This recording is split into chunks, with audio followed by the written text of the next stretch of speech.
नाही. शून्यामधला एक काढला तर बाकी शून्य राहतो. तसं भगवंत त्यातला मी काढून घेतो, म्हणजे आत्मा काढून घेतो आणि ते गतप्राण झालेलं जड शरीर आपल्या समोर शिल्लक असतं. ते ना हलत नाही ना डोलत नाही, त्याला काही होत नाही. मग आपले जे आपल्यावर प्रेम करतात तेच म्हणतात 4 तास झाले कधी उचलणार म्हणतात ना, असं लवकर उचला आता वास यायला लागलाय. कोण म्हणत? जे आपल्यावर नितांत प्रेम करत होते ते म्हणतात. म्हणून एकच देह हे काळाचे धन कुबेराचे, येथे मनुष्याचे काय आहे. आपलं सोडा.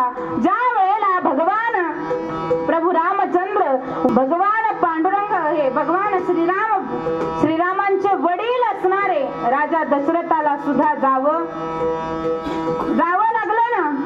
देवाचे आई वडील होते तरी सुद्धा जावं.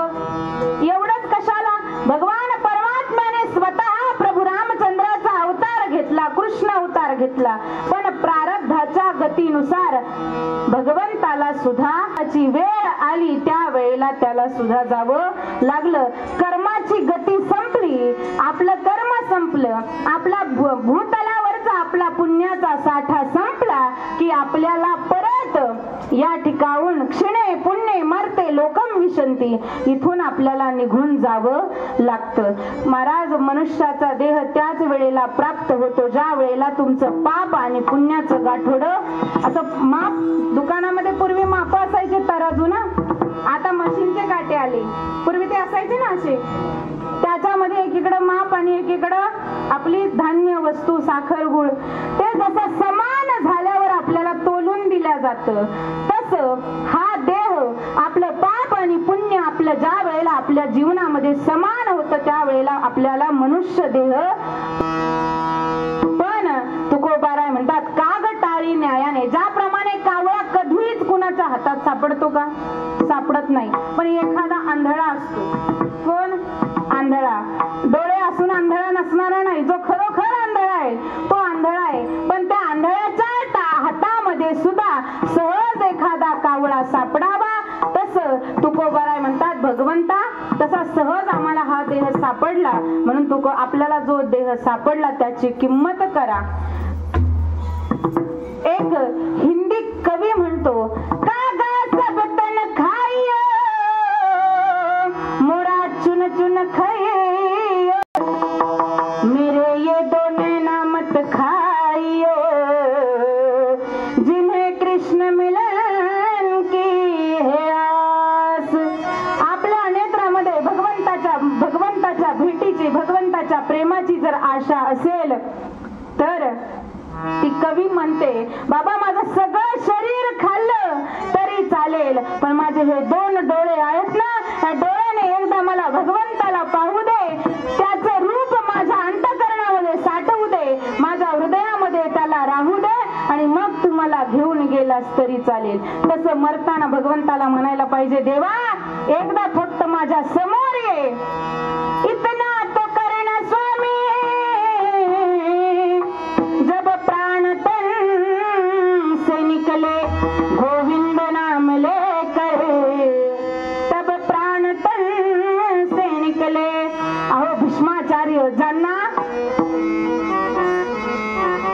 इच्छा मरण होतं, त्यांच्या इच्छेनुसार ज्या वेळेला भगवंत समोर येत नाही त्या वेळेला म्हणतात, इतना तो करना स्वामी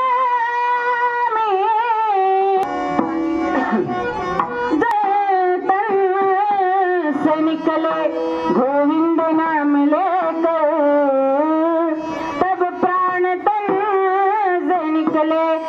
श्री गंगा जी का तट हो, जमुना का बंसीवट हो, मेरा सावरा निकट हो, जब प्राण तन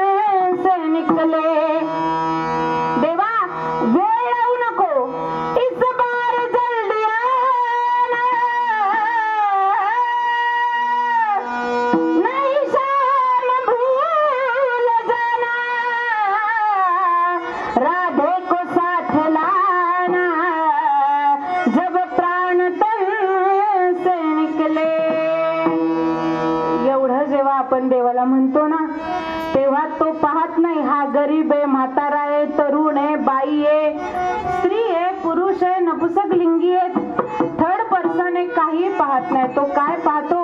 भाव का भूखा हूं मैं, भाव ही बस सार है, भाव से मुझको भजे तो भव से बेड़ा पार है, भाव बिन जो कुछ भी देवे मैं कभी लेता नहीं, भाव बिन एक फूल भी होता मुझे स्वीकार है. विठ्ठल विठ्ठल. आई वडिलांचं महत्व सगळे कीर्तनकार सांगतात, पण तुम्हाला एक सांगू, मेल्यावर आई वडिलांसाठी आपण कीर्तन ठेवून त्याच्यातून आई वडिलांचं महत्व ऐकण्यापेक्षा आता काय, आता तुम्हाला टीव्हीत सुद्धा कीर्तन आहे, आता तुम्हाला युट्यूबला कीर्तन आहे, आता गुगलवर कीर्तन आहे, आता लोक शॉर्ट सुद्धा सकाळी स्टेटसला सुद्धा कीर्तन तुम्हाला आपण ऐकतो, सोडून देतो.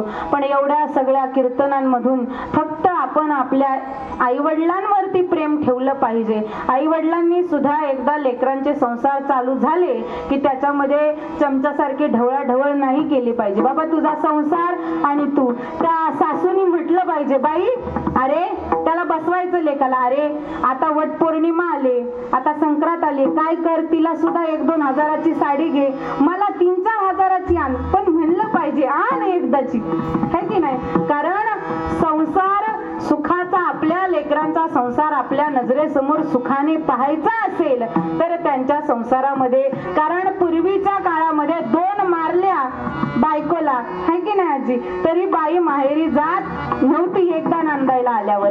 आता बाईला महिन्याला माहेरी जावंच लागतं, कारण आईने शिकवल्याशिवाय संसार चालत.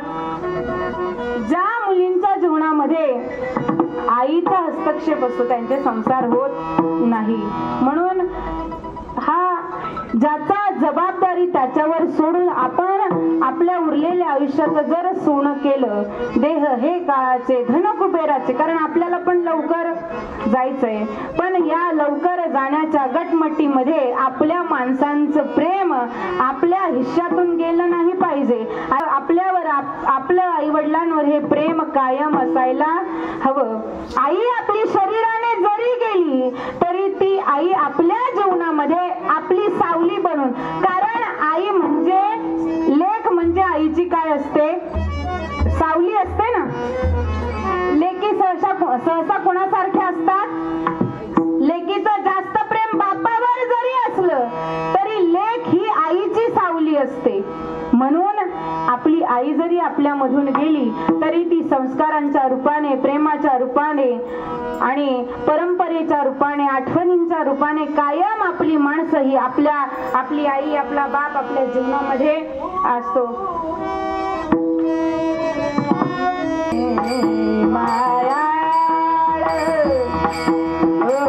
चंद्रहुनी शीतळ पानिया पातळ, चंद्रहुनी शीतळ पानिया पातळ, कल्लोळ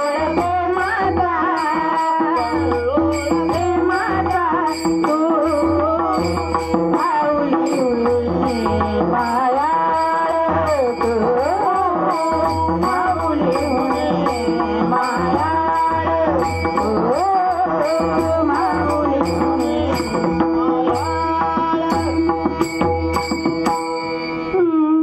चंद्राहुनी शीतळ पानियाहुनी पातळ, चंद्राहुनी शीतळ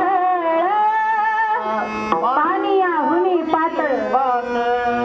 हा अभंग हे सुद्धा आईबापच असतात, कारण जनिताच विनेताच यस्तु विद्या प्रयच्छति अन्नदाता भयत्राता पंचैते पितरं स्मृतः. माणसाला 5 पिता 5 माता असतात, जन्म देणारा, उपनयन करणारा, पालन पोषण करणारा, भय निवारण करणारा आणि शिक्षण देणारा, असे 5 पिता असतात. त्यात हे आमचे आई वडील इथं काय, कारण हे ज्ञान शिकूनच यावं लागतं. आताची मुलं गुरूंकडे शिकायला जातात, ते पाया सुद्धा पडत नाही. पण जोपर्यंत गुरुच्या चरणावर आपण नतमस्तक होत नाही त्याशिवाय ते ज्ञान आपल्या मस्तकाला लागत आपल्या अंतःकरणामध्ये येत नाही. किती अवघड अभंग आहे ना. पण अभंग सुद्धा हा मी गाते, पण हा अभंग आमच्या अण्णांनी घेतलेला आहे. कारण ही प्रत्येकाची आपल्या आपल्यामध्ये कला असते. म्हणून ज्यांच्याकडून आपण जीवनामध्ये शिकतो ती माणसं आपल्या जीवनामध्ये आपल्यासाठी गुरुतुल्य, आपल्यासाठी आईवडिलांच्या प्रमाणे असतात. म्हणून जीवनामध्ये प्रत्येकाचे आपण आपल्या जीवनात ठेवणं कायम असतं. आणि या संपूर्ण तुमच्या सगळ्यांचे माझ्यावर प्रेमाचे म्हणा, आपुलकीचे म्हणा, सर्वांचं जे प्रेम आहे आणि जे उपकार आहेत हे शब्दात फेडण्यासारखे नाही.